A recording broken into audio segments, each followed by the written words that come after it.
इक, ये इक आपका प्रत्याहार है। अब इक प्रत्याहार में कौन कौन सा वर्ड आएगा आप लोग बताइए। इक प्रत्याहार में कौन कौन सा वर्ड आ रहा है, बोलिए। महसूस सूत्र रखे हैं ना, उसी में से बोलिए इस प्रत्याहार के अंतर्गत कौन कौन सा वर्ड आ रहा है।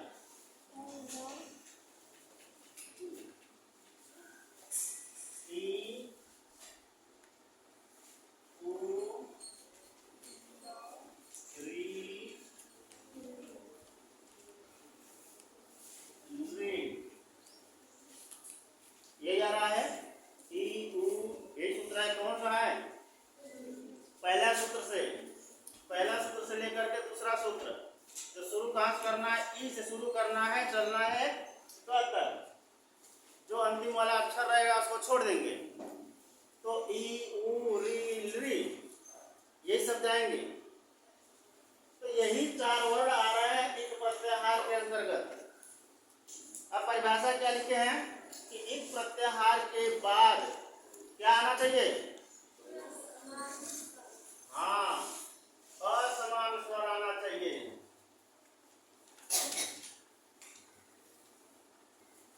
ठीक है, इसका मतलब है ई के बाद असमान स्वर होना चाहिए, उ के बाद भी असमान स्वर आना चाहिए,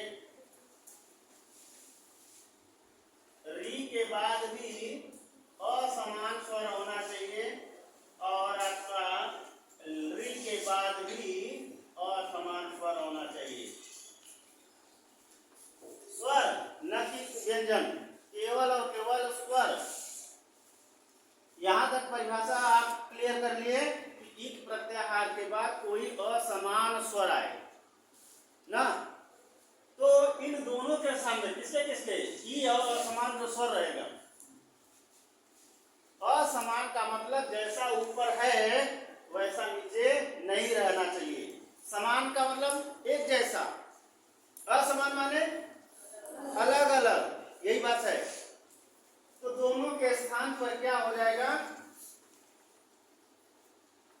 यह हो जाएगा यह प्रत्याहार। अब यह प्रत्याहार के अंतर्गत कौन कौन सा वर्ड आएगा आप लोग बताइए। यह प्रत्याहार बोले कौन कौन सा मिला, महसूस सूत्र नहीं देखते हैं। हाँ, यह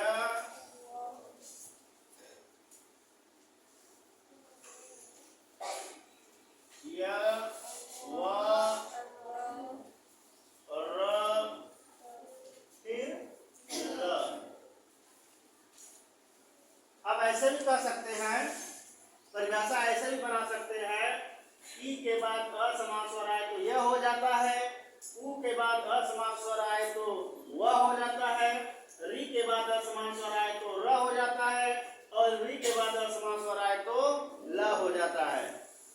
ये परिभाषा इस तरह से भी किया जा सकता है, या फिर छोटे परिभाषा में लिखना है तो ऐसे कर सकते हैं इक प्रत्याहार के बाद। इक क्या है, प्रत्याहार। तो इक प्रत्याहार के बाद कोई असमान स्वर आए तो दोनों के स्थान पर यह प्रत्याहार हो जाता है। चाहे इस तरह से लिखिए और चाहे इस तरह से लिखिए, समझने के ऊपर है आप कैसे समझ पाते हैं। जैसे मान लीजिए अभी आप, हो सकता है कुछ लोग ऐसे बच्चे भी हैं जो कि ईक और एड़ समझ नहीं पा रहे होंगे, इसलिए क्योंकि आपने महेश्वर सूत्र को नहीं पढ़ा। महेश्वर सूत्र में जो प्रत्याहार बनाया जाता है उसको आपने नहीं सीखा, तो कैसे समझ में आएगा। तो पहला काम आप लोगों को करना है, जो नए बच्चे हैं, महेश्वर सूत्र को लिख लेना है, और प्रत्याहार कैसे बनाया जाता है उसमें भी बताया गया है कैसे आप प्रत्याहार बनाएंगे। थोड़ा सा हम आपको जरूर बताने का प्रयास करेंगे। जैसे मान के चलिए महेश्वर सूत्र का पहला सूत्र है अ ई उ र, यही है ना। और दूसरा क्या है, री ली क। तीसरा क्या है, ए ओ न। चौथा क्या है, आई औ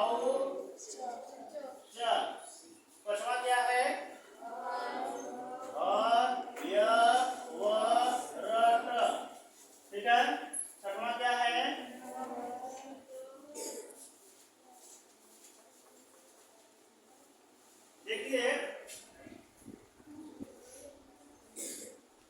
इतने से 6 सूत्र तो हम लिख दिए हैं, 14 सूत्र होता है, 6 तो लिख ही दिए शुरू का। तो प्रत्याहार कैसे बनाएंगे? जैसे पहला सूत्र क्या प्रत्याहार आया ई क, हमको ई शुरू करना है, क तक जाना है, तो आपका ई यहाँ मिल गया है, फिर कहाँ तक चलना है? क तक। इसका मतलब यहाँ से लेकर के यहाँ तक जितने वर्ण आएंगे वही इक प्रत्याहार कहलाएंगे। तो यहाँ से लेकर के कौन कौन सा वर्ड आया? ई उ। अब आप सोच रहे होंगे ड़ छोड़ दिया गया ना? हाँ, ड़ को छोड़ देना इसलिए, एक तो इसका होता है संज्ञा से, फिर उसके बाद का श्लोक उसका लोप कर देते हैं, वो अलग बात है, ज्यादा गहराई से आपको नहीं बताएंगे, नहीं कभी कंफ्यूज होने लगेंगे। बस इतना ध्यान देना है कि महेश्वर सूत्र में 14 सूत्र होते हैं, तो 14वें सूत्र का जो अंतिम वाला शब्द रहेगा, ध्यान दीजिएगा, महेश्वर सूत्र का जो अंतिम वाला शब्द रहेगा, वर्ण रहेगा, उसको प्रत्याहार के अंतर्गत नहीं लिखते हैं। तो हम लोगों ने ड़ इसलिए छोड़ा क्योंकि पहले महेश्वर सूत्र का अंतिम वाला शब्द है, इसलिए प्रत्याहार के अंतर्गत नहीं लिखेंगे। फिर आता है री, फिर आता है री। अब आप सोच रहे हैं क तक जाना है, ये बोल रहा है क तक जाना है ना? क तक जाना है। अब क नहीं लिखेंगे, इसलिए नहीं लिखेंगे क्योंकि ये भी दूसरे महेश्वर सूत्र का अंतिम वाला वर्ण है, इसलिए महेश्वर सूत्र प्रत्याहार में इसको नहीं रखेंगे। ऐसे ही प्रत्याहार होता है, सरल है ना? बिल्कुल कठिन नहीं लगना चाहिए कि प्रत्याहार बनता कैसे है। तो प्रत्याहार बनाने का यही तरीका है। अब दूसरा वर्ड हम लोग देखते हैं, यण प्रत्याहार पूछ रहा है ना? तो यण प्रत्याहार में हम लोगों को क्या पूछना है? य से शुरू करना है, कहाँ तक जाना है? ड़ तक जाना है, यहाँ तक। तो इसको बनाते हैं, य से शुरू करते हैं, य व र, फिर क्या किए? छोड़ दिए। क्यों छोड़ दिए? क्योंकि ये भी पहले सूत्र का अंतिम वाला वर्ण है, इसलिए इसको छोड़ दिए। फिर जो है क्या आता है? ल। फिर क्या आना चाहिए था? र आना चाहिए था, इसको भी छोड़ दिए क्योंकि ये भी 6वें सूत्र का अंतिम शब्द है। मतलब जितना सूत्र है 14 महेश्वर सूत्र है, 14वें महेश्वर सूत्र का जो अंतिम वाला वर्ण रहेगा उसको हम लोग प्रत्याहार के अंतर्गत नहीं रखते। समझ में आया ना?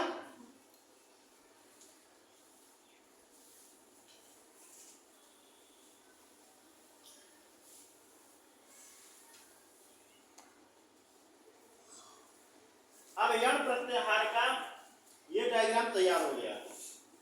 इसी डायग्राम के माध्यम से जितना उदाहरण रहेगा आपको पहचान कर लेना है। परिभाषा यही कह रहा है, देखिए इसमें इक यण, मतलब इक प्रत्याहार के बाद कोई असमान स्वर आए तो यण हो जाता है, ये सूत्र भी कहता है। अब सूत्र भी यही बता रहा है, इक। सबसे पहले हम लोग तालिका में इक लिख लिए, अब इक अंतर्गत कौन कौन सा वर्ड है यहाँ लिख लिए। अब असमान स्वर ही आना चाहिए, मतलब अगर ई है तो नीचे ई नहीं होना चाहिए, अगर यहाँ ऊ है तो नीचे ऊ नहीं होना चाहिए। अगर मान के चले यहाँ पर ई है, यहाँ ई हो जाए तो कौन सा संधि कहलाएगा? वो दीर्घ संधि में चला जाएगा, है ना?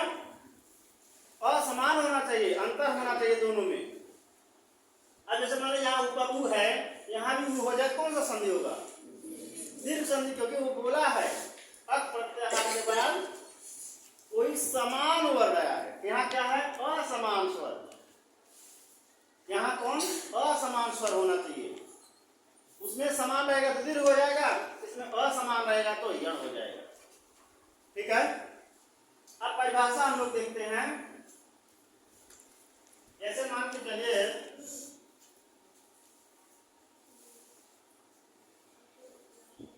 मधु जोड़ हरि। देखिए इस उदाहरण से आपको पता चल रहा है कि दोनों में स्वर अंतर है। अंतर है कि नहीं है? देख लीजिए, स्वर में अंतर है कि नहीं है? नहीं समझ रहे? यहाँ कौन सा स्वर है? ऊ।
इसको इस तरह से भी लिख सकते हैं,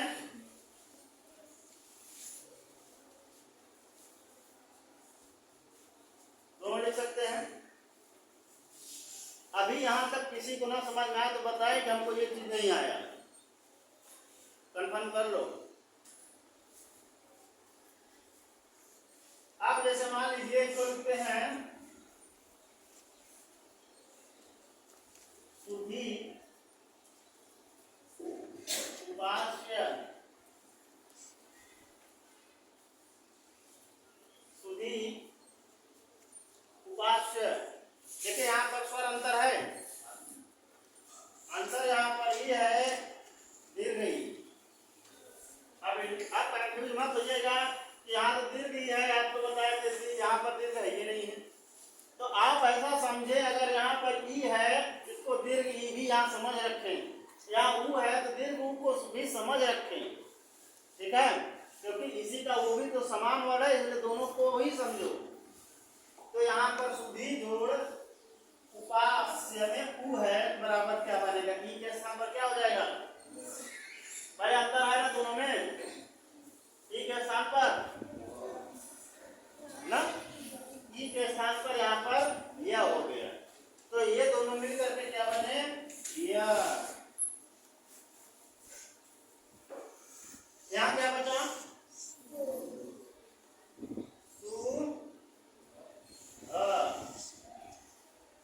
ना। अब उसके बाद जो है इन दोनों मिलकर के क्या बना, दोनों के नहीं, ई के स्थान पर, इसी ई के स्थान पर क्या बना, यह बन गया। तो हम लोग इसी में जोड़ देते हैं, हम हलन को हटा देंगे तो यहाँ पर यह कर देते हैं, शुद्ध भी बना। अभी केवल और केवल शुद्ध बना। अब क्या जोड़ना है, अब ये जैसा है, ये वाला वर्ड जैसा है वैसा ही इसमें जोड़ देना है, ये जैसा है वैसा ही जोड़ देना है। तो सबसे पहले ऊ है, ऊ हम लोगों ने यहाँ पर जोड़ रखा, फिर क्या लिखा है, पास्य,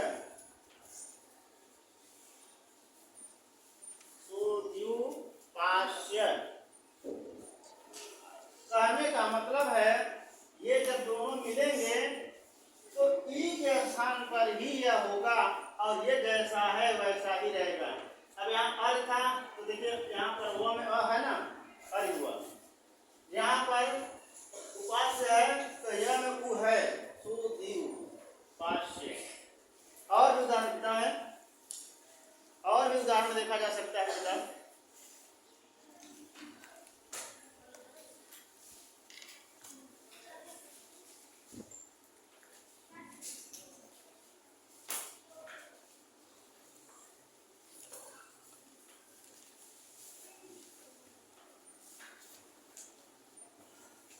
इसमें संधि नहीं है, किताब निकालो, संधि इसमें नहीं है। हाँ है।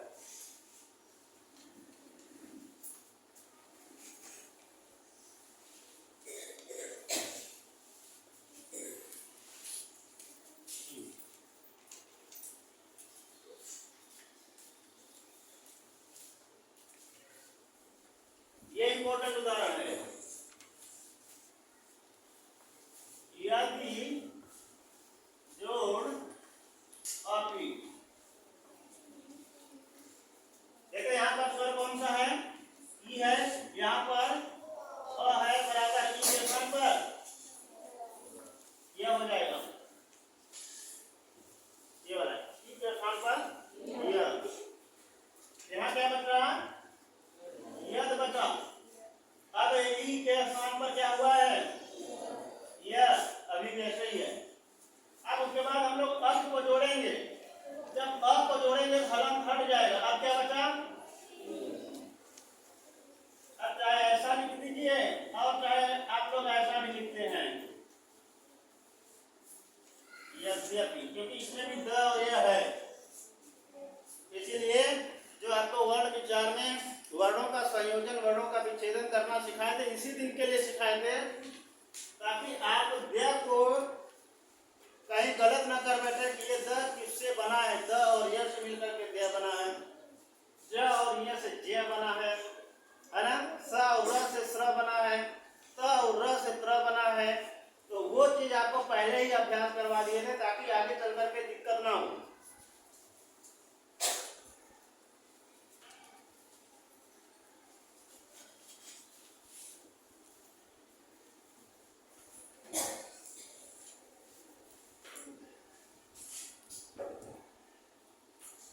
और भी देखिए,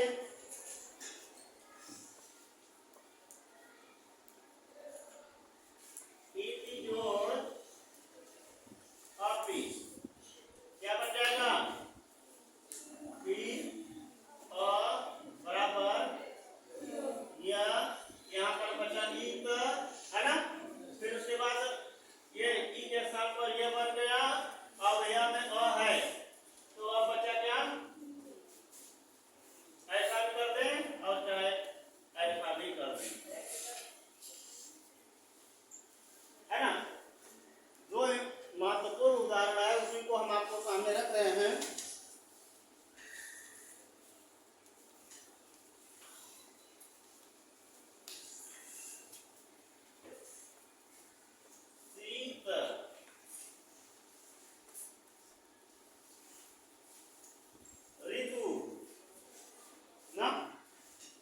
यहाँ पर अ है, यहाँ पर री है, अब क्या बचा, शीत बचा, ठीक है। अब फिर यहाँ पर क्या बन रहा है, ओ यहाँ पर ई है,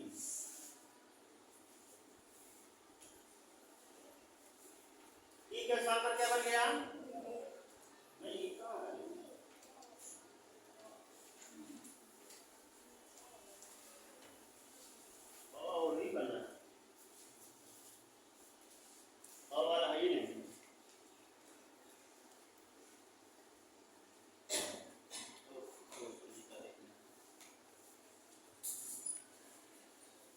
पितृधनादेश,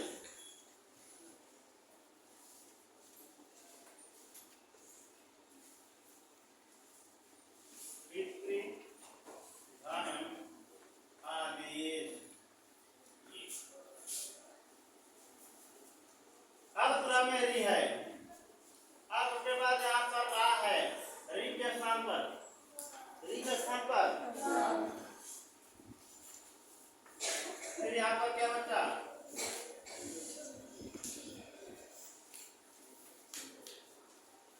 क्या बचा, अब जो है री के स्थान पर र बना है। अब चाहे आप इस तरह से भी लिख सकते हैं, यह बन गया पुत्र। आपको पहले भी अभ्यास करवाए हैं, त और र से बना है त्र, तो यहाँ भी क्या है, त और र, ये दोनों आपस में मिलेंगे क्या बन जाएगा, त्र। तो ऐसा डायरेक्ट समझिए, और आप ऐसा भी लिख सकते हैं, स आधा र आधा लिख सकते हैं तो भी सही है। अब यहाँ क्या बचा, आदेश, पित्रादेश। और ये इम्पोर्टेंट उदाहरण री वाला है, बहुत इम्पोर्टेंट है, ये हमेशा पूछता है, री जोड़ आकृति, री जोड़ आकृति। यहाँ पर कौन सा स्वर है, क्या है, कौन सा स्वर है, री है। उसके बाद कुछ है ही नहीं है, केवल ये स्वर ही है, इसको आप व्यंजन ना समझे, क्योंकि प्रत्याहार भी बताता है आ री री, ये सब स्वर है, तो ये भी स्वर है री, अर्थात री जोड़ आ। अब यहाँ पर देखिए री के स्थान पर क्या हुआ है, ल हुआ है। अब यहाँ पर हम लोगों ने, अब ये तो खत्म हो, इसका कहानी खत्म हो गया है, अब केवल यहाँ पर बचा है ल, तो ल आपका हो गया। अब उसके बाद ल में आ जोड़ देंगे, फिर क्या बचा, कृति, ये हो गया लाकृति, ठीक। और इसी से संबंधित एक और है, ली आकाश,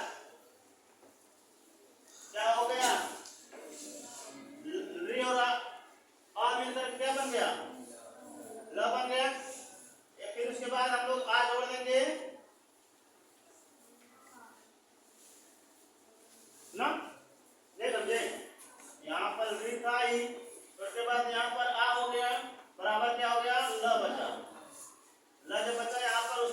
वही यहाँ बचा है, ल हो गया, बाकी आकार इसमें जोड़ दिए, ये एक लाकार बना। इस तरह से आपको यण स्वर संधि समझना है, यही यण स्वर संधि है। अब आप खुद ही समझ सकते हैं कि वृद्धि संधि, दीर्घ संधि या फिर गुण संधि उससे कुछ कठिन है। क्या कठिन है? पकड़ने का तरीका देखिए, कैसे पकड़ेंगे यण स्वर संधि को, कैसे पहचानेंगे कि ये यण स्वर संधि ही है।